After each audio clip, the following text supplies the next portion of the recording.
Hi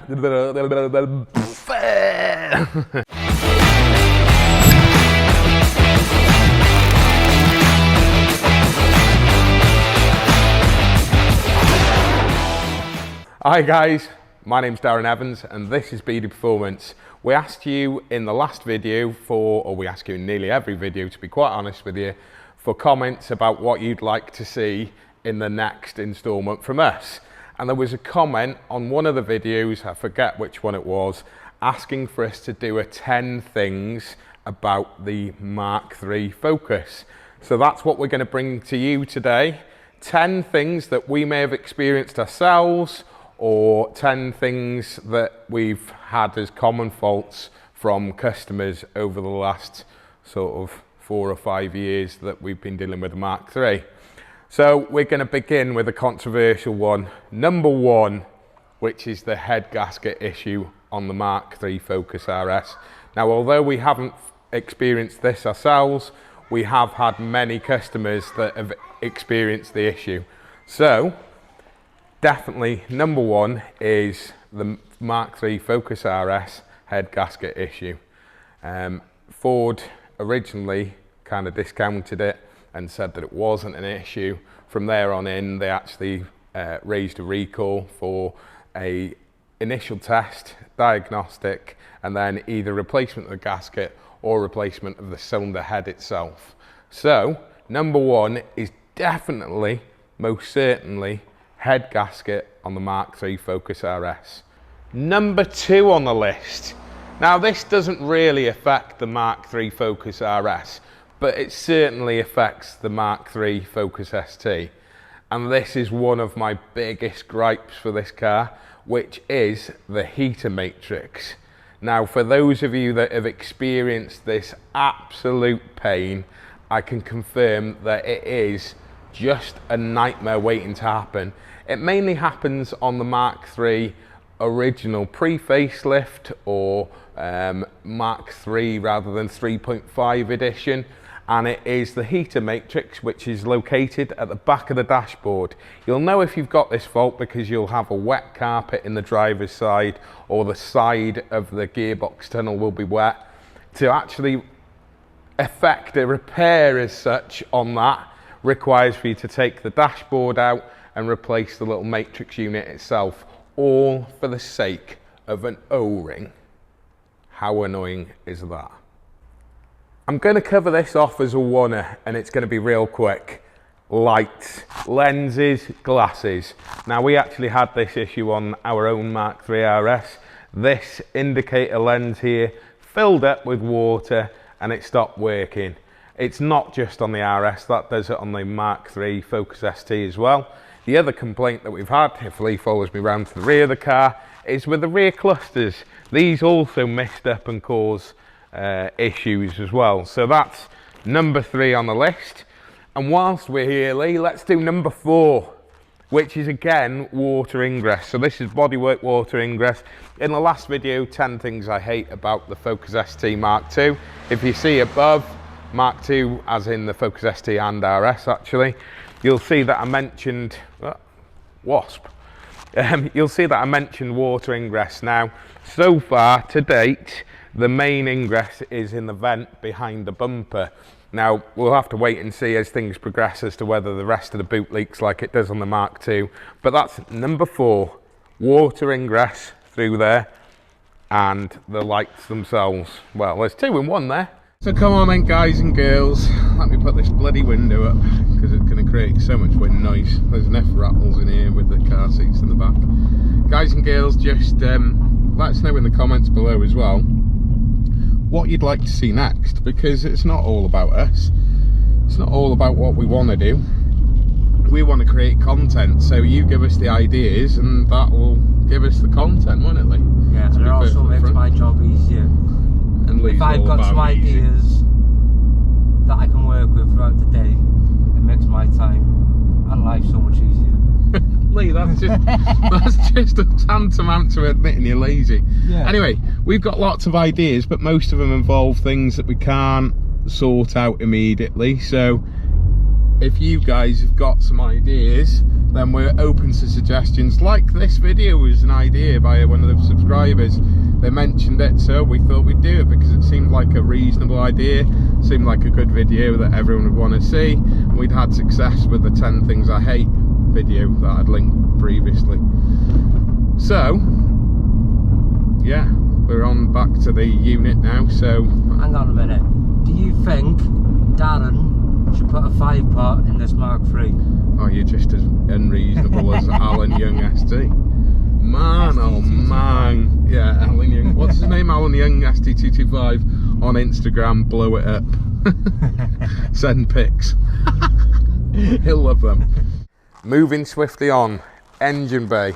Now I can confirm I've definitely had this issue. In my case, I ended up with a rod through the side of the block, through no fault of my own as far as I can kind of establish really. I'll probably do a video of that at a later date about exactly what happened and what I suffered. So with the Mk3 Focus ST and RS, there's issues with the pistons and they can crack exactly like on the Mk2 basically. But moreover, there's also issues with the strength of the block itself. In the Mk3 RS, the Mk3 ST block is far stronger. Now, the cylinder head bolts where they connect to the actual block itself generally cracks between there and it can cause a weakness.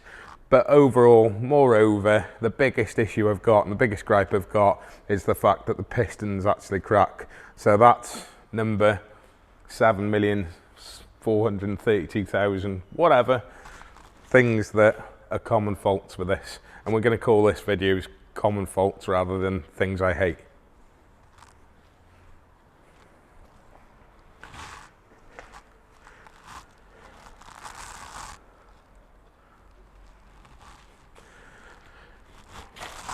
Right, I don't even know if they're working on this. Do they even light up on this one? Anyway, another common fault, excuse the mess. Water bottle in there, keep hydrated guys. Another common issue, especially with the ST Mk3, is the door sills, the illuminations along there. They fail on the Focus ST Mk3. They can also come off, stop working fully, or just be a right pain in the derriere. On mine, it's not working. Whether it actually came with door sill illuminations, I don't know, but it's not working. If that proves the point, then whatever. But anyway, door sill illuminations, that's another pain.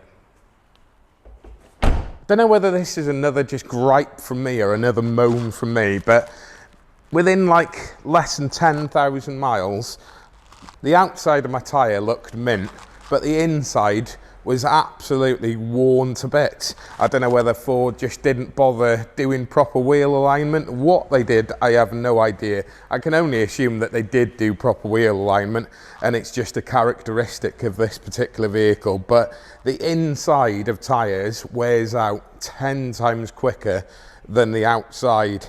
And that is, in my eyes, a common fault because I've seen more than one person complain about that particular issue. So I'm going to call that a common fault. Remember guys, this isn't a list issued by Ford or anything of common faults. This is just my interpretation from what I've seen on the forums, so don't take it as gospel. Do your own research. But for me, front tyres, absolute nightmare. Perfect on the outside, worn out on the inside. Flipping pain. Whilst we're in the engine bay, now this is for the Mk3 Focus ST specifically, but let's see whether we experience these faults with the Mk3 Focus RS. It's too early days yet, but one of the most annoying common faults to come up is certainly the engine wiring harness. Now, in their wisdom, what the hell is that hair there? In their wisdom, Ford decided that they were going to crimp some joints inside the wiring harness. Now, there's not a lot of the harness on display in here, so I can't even show you, but they crimped the harness itself to join it rather than doing proper joins. Now, originally, there seemed to be about 7 crimps in there. When we've done further investigation, we found 14 or more crimps. Now, that results in some odd occurrences in terms of failures and system faults and engine faults and so on and so forth.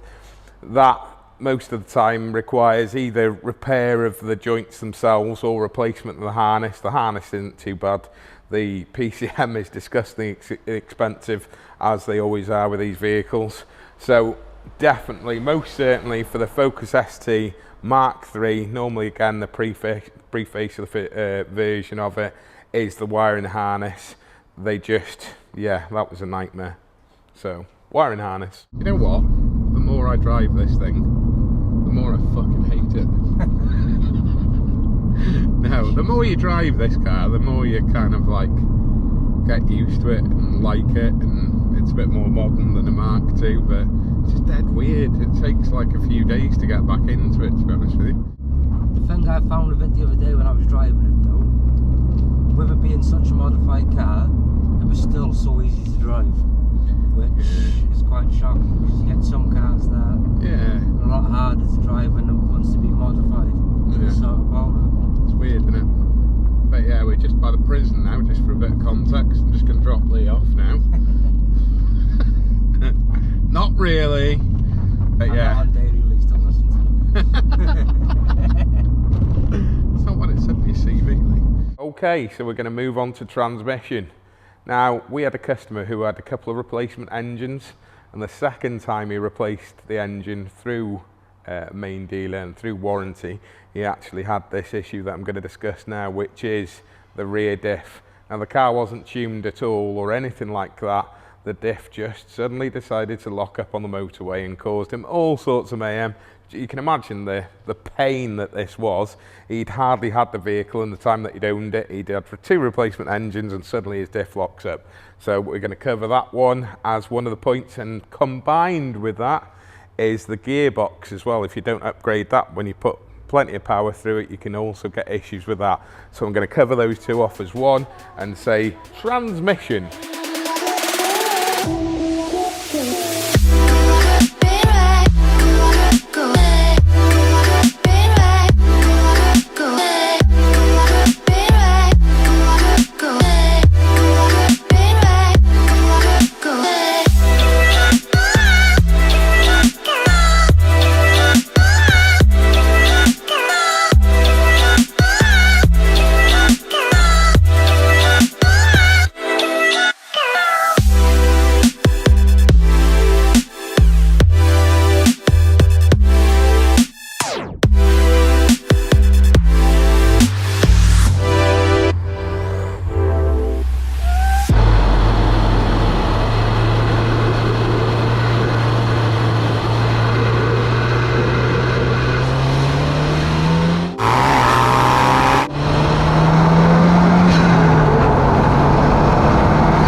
That's it, cinematics done, Lee. You happy? Yeah, man. Do you like a clean car? Yeah. See, I think it's '𝗫𝘄𝑚 if we don't have it clean. You're always banging on about a clean car. Everyone's got to have a clean car, man. You're weird. All the cinematics that we've been doing recently, I don't think people even want to clean their car anymore. No, I know. Lee, have you started your YouTube channel freaking useless? Yeah. Yeah. Did you be taking the camera home? Yes, you did. Yeah, Take it home this weekend. Have you done anything with it, Lee? You took some pictures. Took some pictures. Is that going to help your YouTube channel? No, didn't think so. So, comment down below if you think Lee should get this YouTube thing off the ground, because he's got huge talent. Talent? He's got a huge talent. He's got a huge talent, and he's wasting his life away here, not doing what I tell him to. So, if you think Lee should start his own YouTube channel and get it off the ground like he's been going to for the last 6 years, then please can you give this video a thumbs up and comment, Lee, you're a whopper, get your YouTube channel sorted. If we get lots of them, I'll do it for him. Absolutely flaming fantastic. Not the car, just the day really. It's a nice day, to be honest.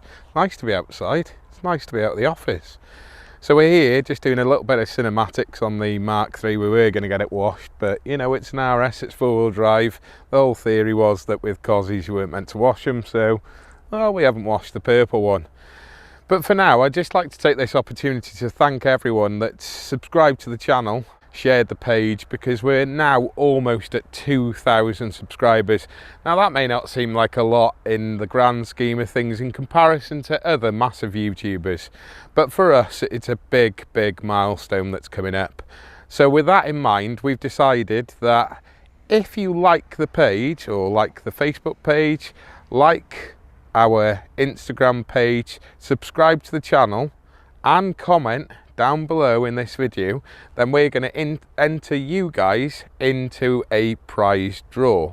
Now that prize draw will be for some mirror image car care cleaning products, amongst other little gifts that we're going to include. It's just a little bit of a thank you, just to say we've achieved something, and to thank you guys, the guys that made it possible, because without you we'd be pointless. I'd be talking to myself. I can do that anyway without a YouTube channel.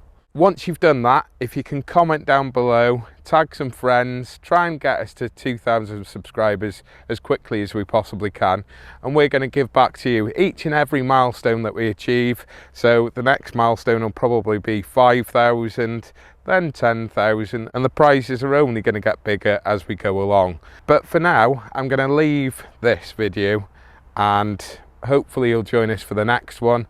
All I can say is, from everyone at BD Performance, a huge thank you. A thanks to Lee and a thanks to Cal. I've done the easy bit, just talking to a camera. That's simple, guys. But the simple bit for you now is subscribe, and let's get to 2,000 subscribers so that we can give away this car cleaning kit from Mirror Image Car Care. If you haven't already, then go and check them out. There'll be a link in description below. I'll also put a box up here somewhere to show Nick's own video of his 720 brake horsepower ST that we did for him. Again, thank you so much. It does mean a lot, and it makes this all worthwhile. But for now, it's peace out.